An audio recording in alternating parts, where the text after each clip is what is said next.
Hi, this is Jamie from Empowered Social Media, and today we're going to be talking about Facebook organic growth strategies to help you grow your business and increase your sales on social media. So here's the presentation. Big bold words, looking fancy. Spent a lot of time putting together this artwork. So we're going to talk about the difference between organic and paid strategy. So our organic strategy is the things we're talking about today, the things we're doing without having to pay money for it. So for organic strategy, social media, there's no money necessary. So maybe there's time involved that you have to put together the posts to get strategic with it, but there's no money you have to pay for this content to reach people. You can implement right away any of the strategies that we talk about today. So you can take that, you can do it tonight, tomorrow, in a week from today to implement those strategies, but you can use those right away. And then you can produce short-term results using social media, but it's more of a long-term game that you're trying to accomplish. Now, the reason that is because, when I use my hands to explain this, the funnel, if you've ever heard of funnel, it's a sales term where you're trying to take people at the top of your funnel who are just engaging. So maybe they just become aware of your business right now. You're trying to move them down the funnel.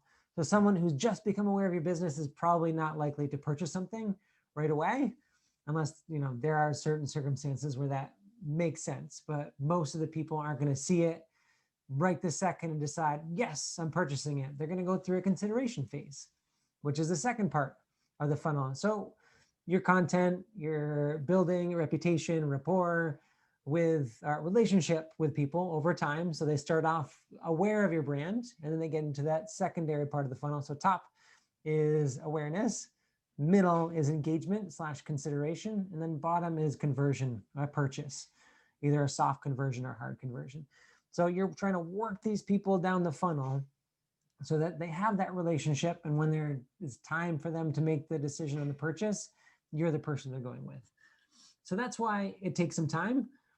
Again, you can have some people who maybe they know you already, or they know your business for a while, and then you get more regular on it or start to use selling tactics, then you might catch some people right away. But some businesses, it takes 3 months, 6 months, a year before they really get that sales cycle down and understand it, and then start to get sales and a good flow of that. But the good thing is you start to create that, you hit into your sales peak, or when you start to sell in your selling cycle. And as long as you're still producing content the whole way, then the next set of people will start to work down your funnel. And the next set of people will start to work down your funnel. And eventually you get a steady amount of sales from organic strategy. So that's organic, we're talking about today. In the future, we're going to be teaching lessons on paid strategy. So for paid strategy, it requires money. It requires advertising knowledge. So, although Facebook is really good and the algorithm is getting better, it's difficult for someone to say, all right, I like this post, I'm going to put $50 and boost it, and I'm going to get some amazing results out of it. Well, it's just not that easy yet. Maybe someday it will be that easy, but there's targeting that you have to consider. And then you have to think about the images and the copywriting that you're putting into it, the content. So there's some selling strategies that you have to think about when you're getting into advertising. And advertising, depending on how much money you have, could produce really good short-term results. So if I have $1 per day that I'm using in ads, I might not get many results out of it. But if I have $200 per day for ads, then I could get some serious results in my ads, depending on the price of my product. If my product is 99 cents to purchase and I spend $200 a day, I'm expecting a lot of results out of that, compared to $200 a day for a $5,000 product or a $5,000 service. It might take many days before you get a conversion out of it. So you can get short-term results depending on how much money you have for ad spend, but it also gives you the opportunity to create long-term audiences. So you can create engagement audiences or retargeting audiences based off of how people have interacted with your content in the past. So these are some of the things that you think about when you get into the paid side of it. Today, we're going to be in the organic social media, but I wanted to give you that differentiation. So the topics we're going to go on today are content, copy, hashtags, personality, 4-foot rule, think mobile, snack size, content. I didn't slow down enough to make it sound like I was coming to the end when I jumped in that one. We're going to start off with content.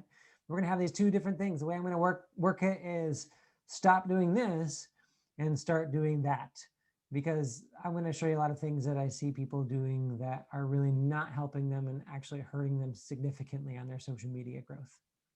So stop and start today. So stop sharing link click posts. You may know what that is right away when I said it, you may not. So let's show you an example. So a link click post, this is Greenfield Community College.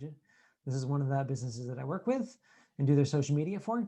So you can see two different posts. We're going to look at the same day, October 30th, for both of the posts. On this one, it's a link click post. What does that mean? This image right here is clickable. So I click that and it's going to send me to YouTube. It's telling me right here. It gives me the title and everything and pulls it in. So this is what I'm telling you not to do. How do you even do it? You would go to your creative post, you grab a link like the YouTube link here, you drop it in the post. So it's like just in time, Halloween season. And then right after here, you drop in the link and then it would auto-populate this image and this clickable image. Auto-populate that for you. So super easy. Don't even have to think about the creative for it or the visual. Auto-populates, great. Hit it, send it. And we can see 181 people it reached and 5 engagements. This is 3 days later that I grabbed the stat. So it's not like I grabbed it at a specific time and then this actually grabbed more after it. I grabbed them both at the same time, the data for it. All right. So then over here, same day, I did not use a link click post. So instead, you can actually see it in here a little bit. There's a click in here. If you hit the see more, you'd see the link in there. But instead of allowing this to auto-populate, there's an X in the corner. I X'd it out. And I dropped in our own image, our own custom image with a face of one of our students that is reoccurring in our content in here. And the difference, 892 people reached, 28 engagements out of it. So start using links in the copy. So having call to actions are great for organic growth, as long as you don't turn it into this link click scenario. So you might be asking why? Why is it, what's going on? Why is it different? For one, is one of the things we'll talk about later is screen size is important. It takes up a small amount of screen size when we're looking at desktop or mobile, when you're scrolling through your newsfeed. So that's one thing. But also the secondary thing is that Facebook, all social media platforms, they hate it sending people off of their site. Why do they hate it? Because they lose people from being on their site. And the more people on Facebook, the more people on Instagram, the more people on Twitter, the more opportunity they have for advertisers to come on, more space to advertise to and get results for. So you put this in here, it has the opportunity to send them to somewhere else. Facebook is going to prioritize that content in here. You drop the link in the copy. It does not recognize it as a link click post. It recognizes it as an image post. Instead, it does not deprioritize your content the same way or at all. So that was one. Also, in this content section, we're going to talk about the golden rule. The things that you need to think about for creating engaging content. This works for Facebook, but it works for all platforms for creating engaging content all the time. There's 3 fundamentals to the golden rule. But I have to show you a secondary slide first. It says golden rule with gold background. And connecting. This is important. This is really important. That whenever you're creating social media content, you want to focus on connecting. You want to connect with people. You want to be human with your content. You do not want to come off like you are a robot. It doesn't work.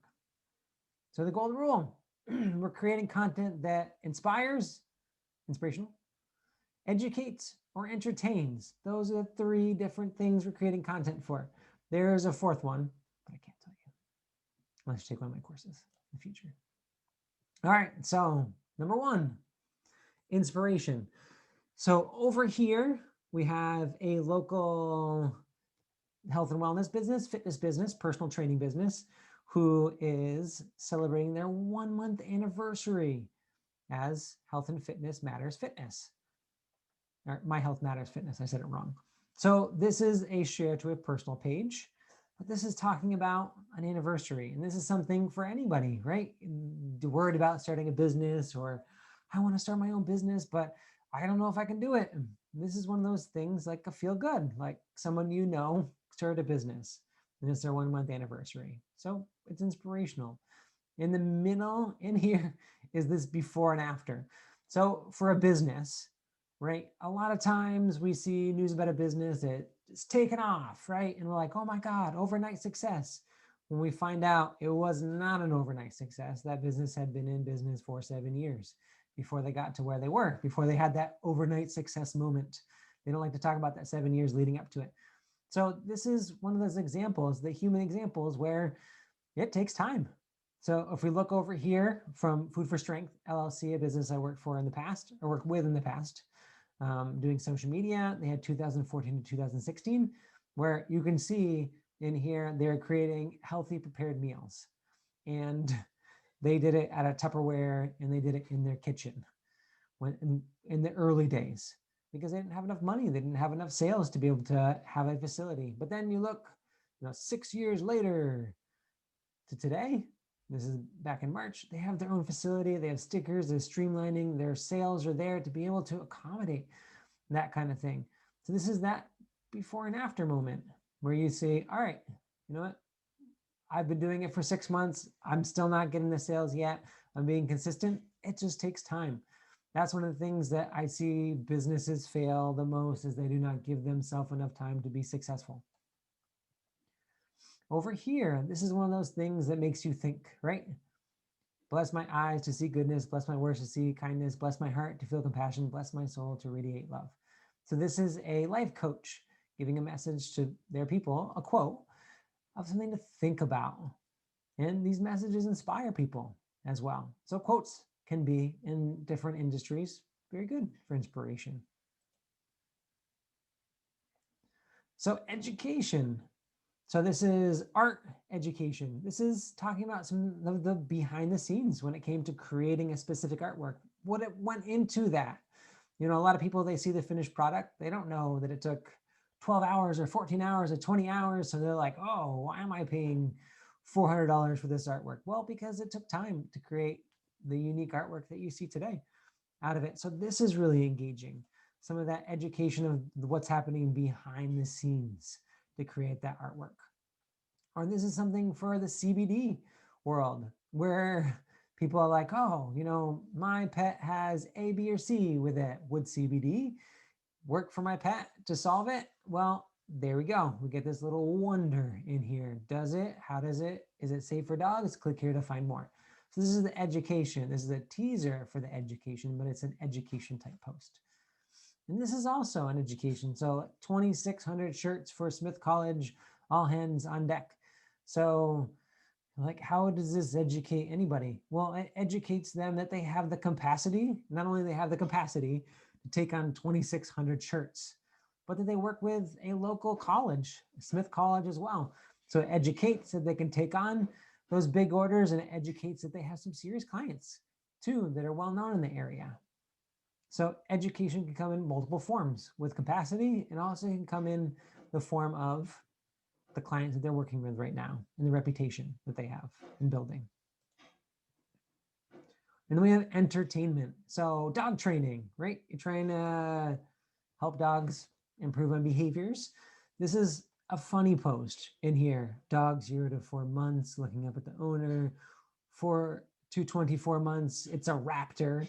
And then when they get to be older and they're more mature, they're calm and relaxed. So this is a post literally taking here an image, 3 emojis, and then you get some great engagement out of it because it's funny in here, this content. Or this is a local real estate agent who is talking about the red sky or pink sky or purple sky in the morning, and is it Armageddon?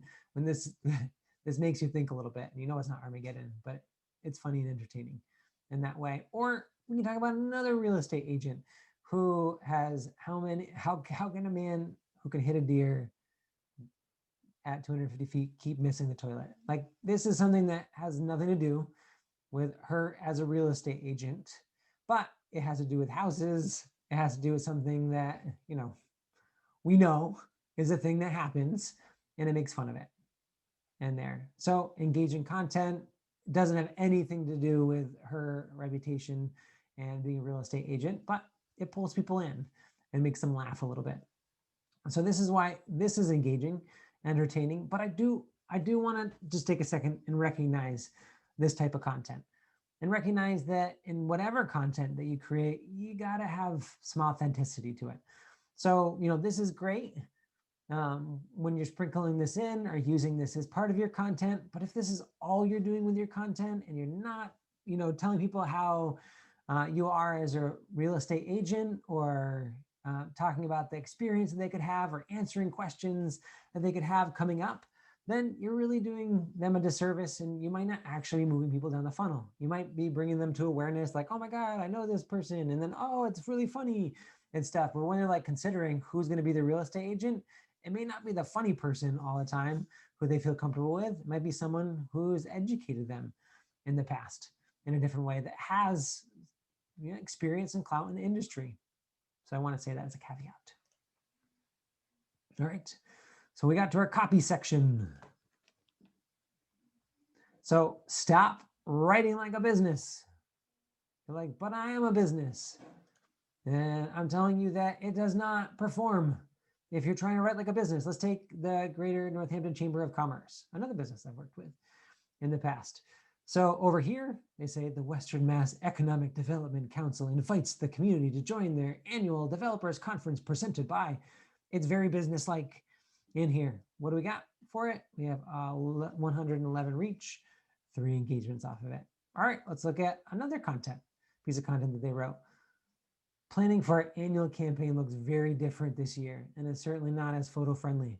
We can just hear the difference in tone when we're looking at the 2 different pieces of content. Same business, within days of each other, 111, 3 engagement. This actually was previous, so this content happened before, so it had a longer life to be able to have higher reach and engagement. And then we have this one in here. And even this one is, if you know social media, this is a share that they've done from Instagram over. So they've shared it to their Instagram page, and then they have then taken a picture of that and sent it over to Facebook as well. Or they've used the share straight to Instagram feature in there. So 288 and 40 engagements. The difference between them is the language, not sounding like a business. Use conversational language. You don't want to sound too professional, or you don't want to use terms that are in your industry that people won't know. Like if I say CRM, I know that maybe 25 to 50% of the people who are watching right now are gonna know what CRM stands for. The other 50% are not going to, and it's just gonna be confusing for them, and they're gonna feel lost. But if I say like, all right, your email system, right, or your email automation system, then people will be like, oh, I get what you're saying with that. So we have to be careful in how we're using language and how that fits in with our audience.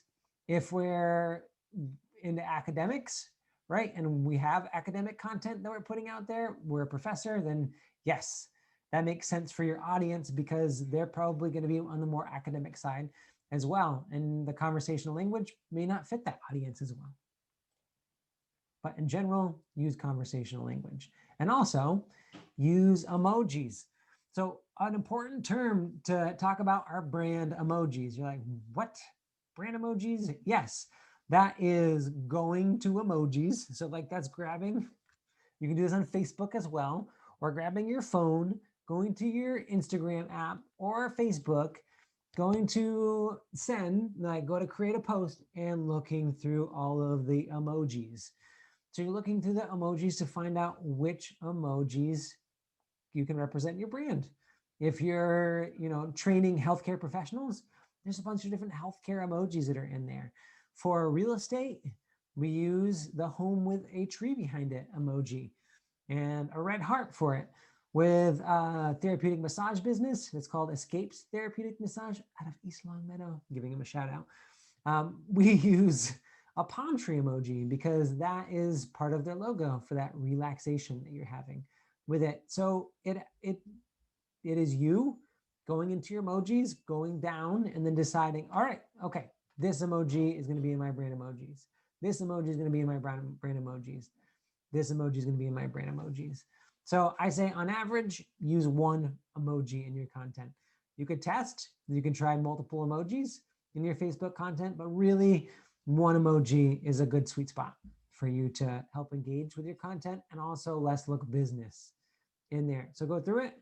You can take those emojis and then you can copy them and then you can paste them into Notepad if you're on your phone, or you can paste them into a Word document or a Google Doc, so you have all that information for yourself ahead of time.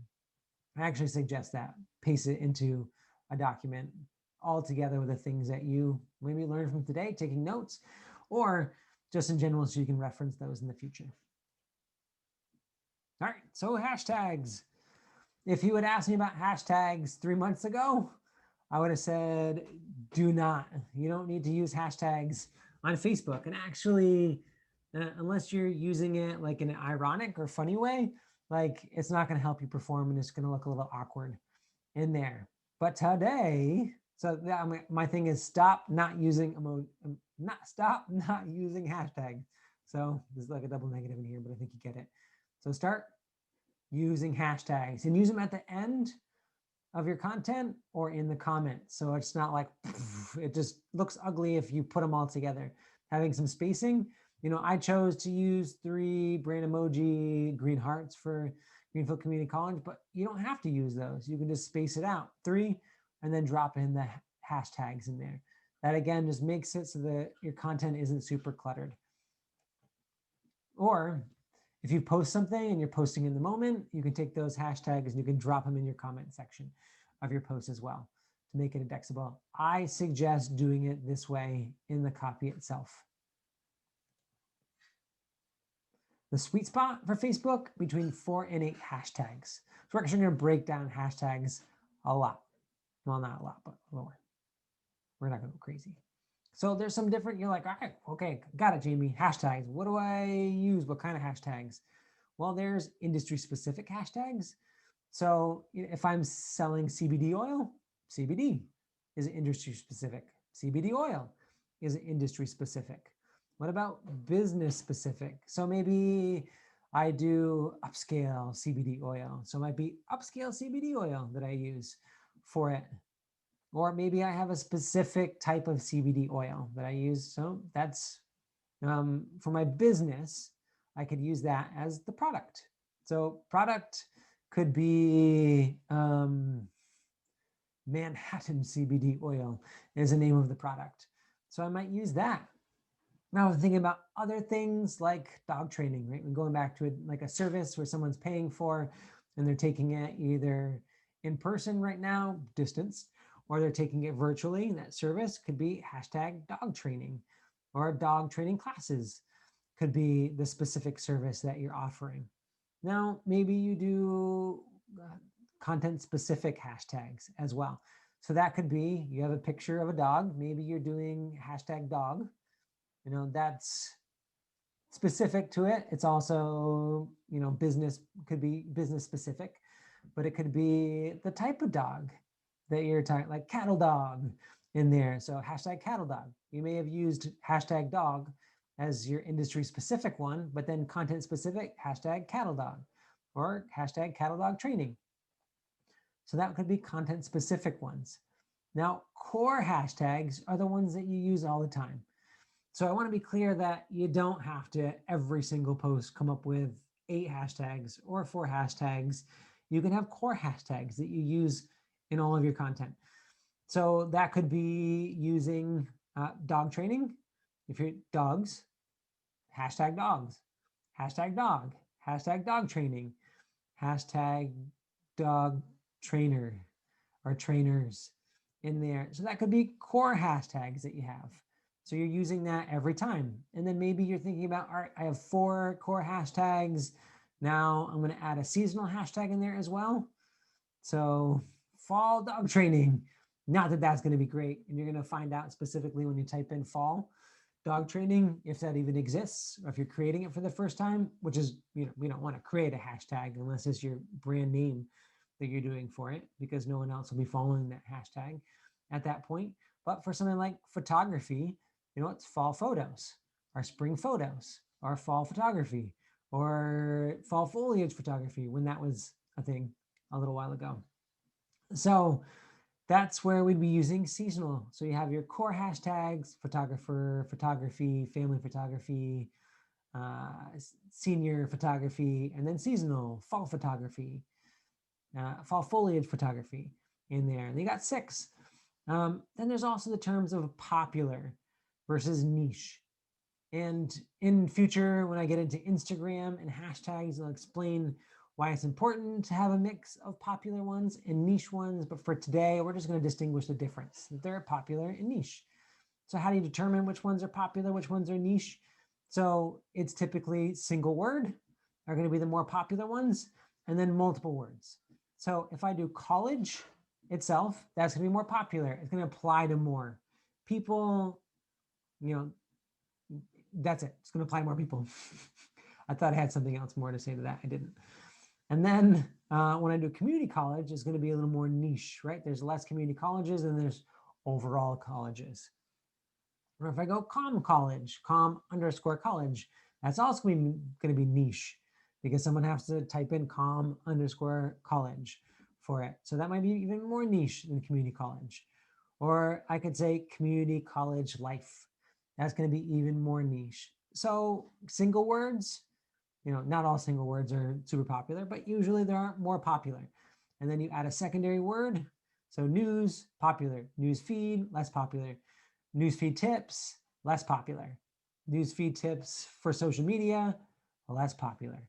So when we add on, we get more niche, we get less popular. For now, sake of this lesson today, is that you want to have a good mix of popular content and niche content when it comes to hashtags. So again, 4 to 8. We look at this: community college, industry specific, or college would be industry, business specific, community college. News, articles, this is going to be content specific. This is not something we usually put in there. Remote learning, this is going to be the service specific, because right now we're in remote learning when it used to be in person. Spring 2021, this is a seasonal hashtag that we're using in here. Spring semester, seasonal as well. And it has to do with the content specifically. All right, so personality. So stop using stock photos like this one that's smiling, pointing up. She's smiling at and saying stop. Stop using stock photos and start using brand personalities. So what does that mean? For me, I'm the owner of Empowered Social Media. My face shows up in a lot of the content. Well, not only because you want to create brand personalities, people that are easily recognizable, but the algorithm favors it. A smiling face that's close to the screen or big in the image, that's great. It's going to recognize it. It's going to look at it, determine women, smiling face with glasses, trees in the background. It's going to look at that. It's going to try to figure out what's in that image specifically. So then it's going to prioritize this content over content where, again, not someone who's seen well, and they're pushed back a little bit in the content right in there.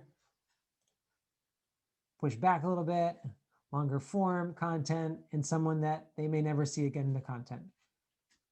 So use brand personalities to have that consistency. So when someone sees in the newsfeed, like, oh, this is Empowered Social Media, or this is Greenfield Community College, because this is the President Eve for Greenfield Community College. Now the 4-foot rule. What does that mean? Stop using faraway creative in here. So this is something, right? This person's far away, they're turned away from you, it's darkened out. If I'm looking at this in my newsfeed, I'm like, whatever, like this isn't important to me at all. Maybe I create some amazing copywriting to pull people in. They're like, oh my God, this mystery, this is blah, blah, blah, blah, blah, on this day kind of thing. But As I can attest to, I use this specific image in one of my ads in the future, and this got the worst results by far out of it by using this, because there's nothing we can connect with. So what do we do instead? Get up close content, use content where they can really see.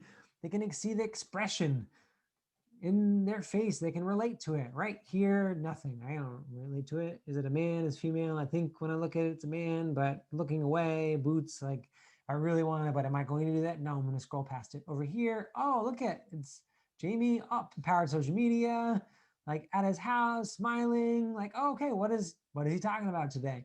In here makes it more recognizable. I can see some expression, emotion as well, and I can feel connected to it. All right, the next term we're thinking about is to think mobile. What does that mean? So stop using landscape orientation with your content. I keep trying to sound like a robot. So the reason this is because it does not take up enough space in the news feed. We're actually going to look at what that looks like, but start using portrait orientation. So when you're taking pictures, don't take it this way. Flip it, take it this way.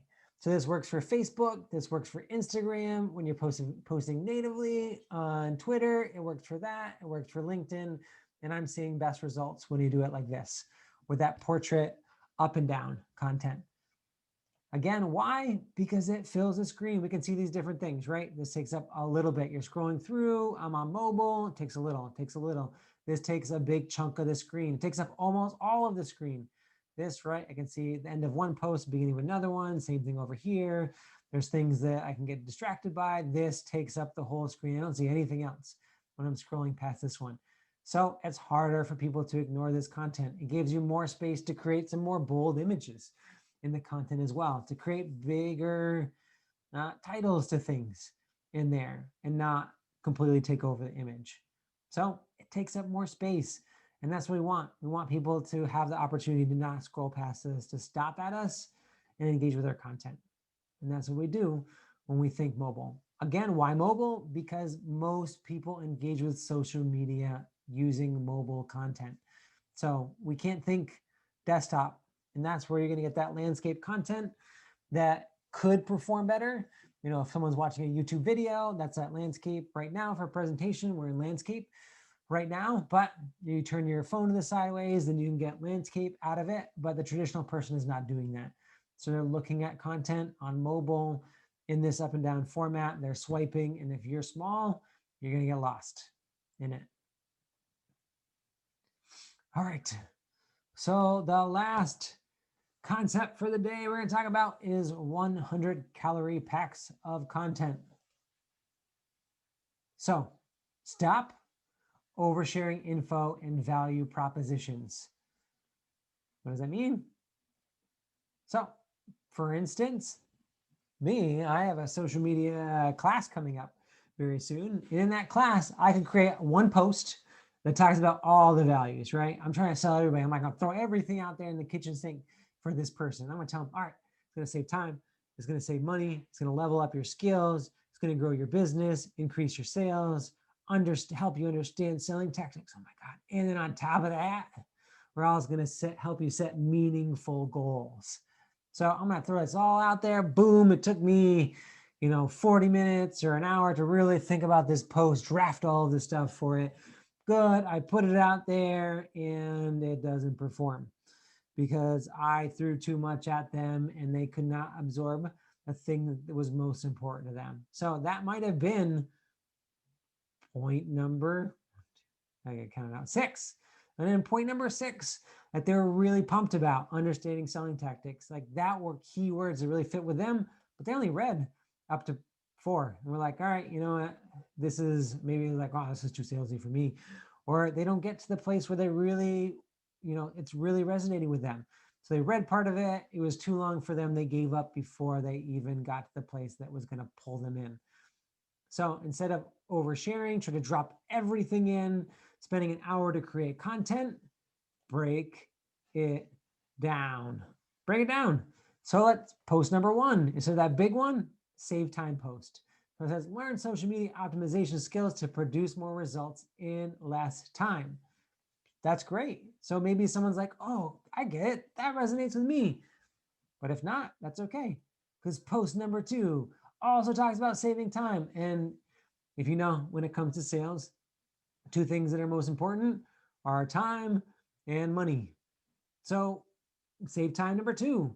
Learn social media time management skills to produce more results in less time. So let's say someone's like, I can't focus. I can't do this. Like I keep starting and stopping because I don't set myself up for success when it comes to my time management. Well, boom, that resonates with them, pulls them in.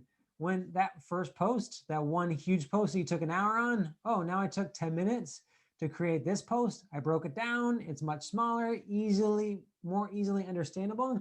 That 100-calorie pack content in there that packs a punch.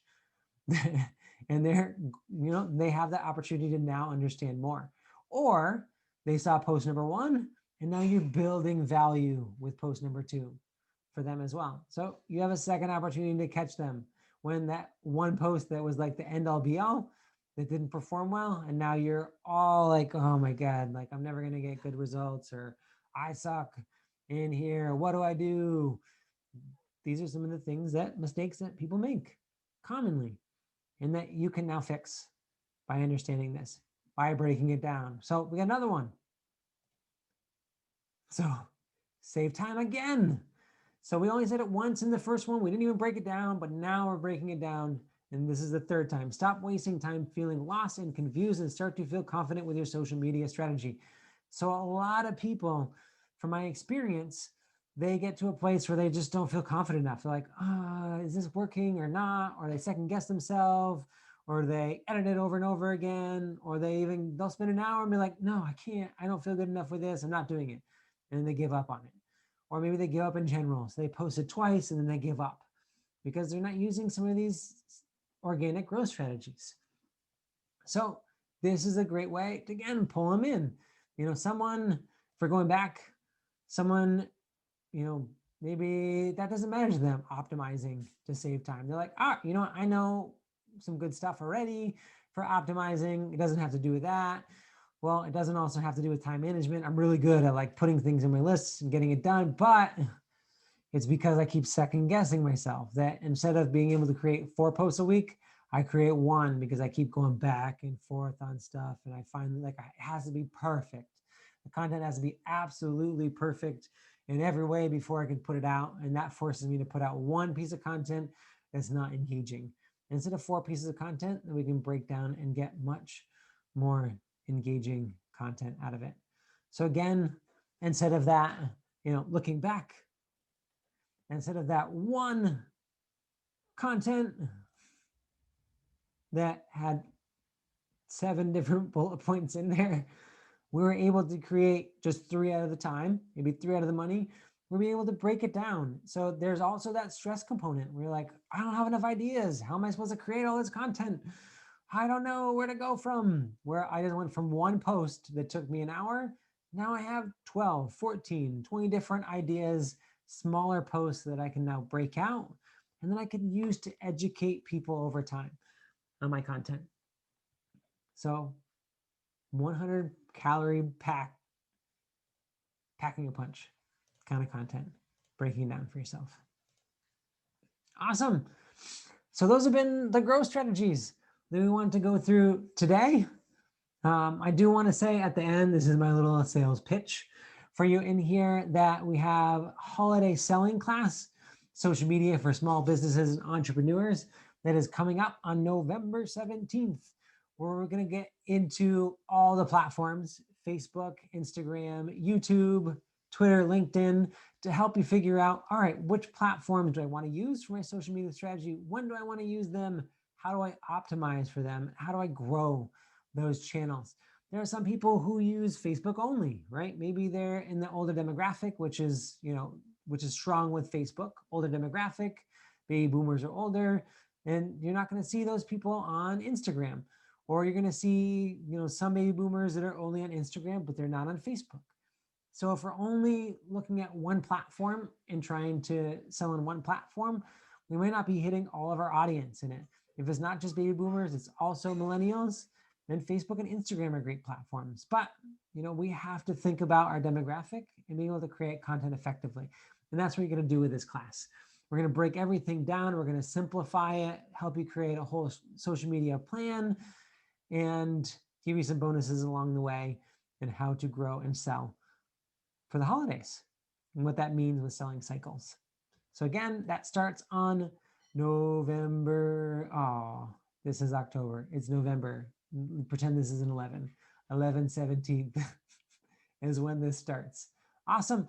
Well, this has been me, Jamie, from Empowered Social Media. I want to thank you for watching, being a part of Organic Growth Strategies for Facebook.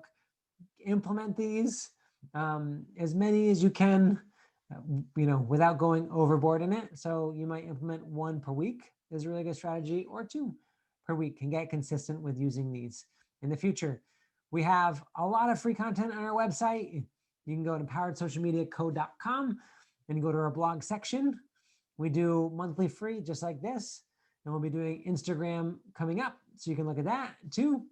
And you can sign up for any of our upcoming classes, social media marketing for small businesses and entrepreneurs through Greenfield Community College, or you can sign up for our Facebook ads that's going to be coming up in December or at the beginning of the year. Awesome. Thank you again for tuning in. Any questions, you can always reach out to me, Jamie at empoweredsocialmediaco.com. Have a fantastic rest of your day, night, whenever you're seeing me. Take care.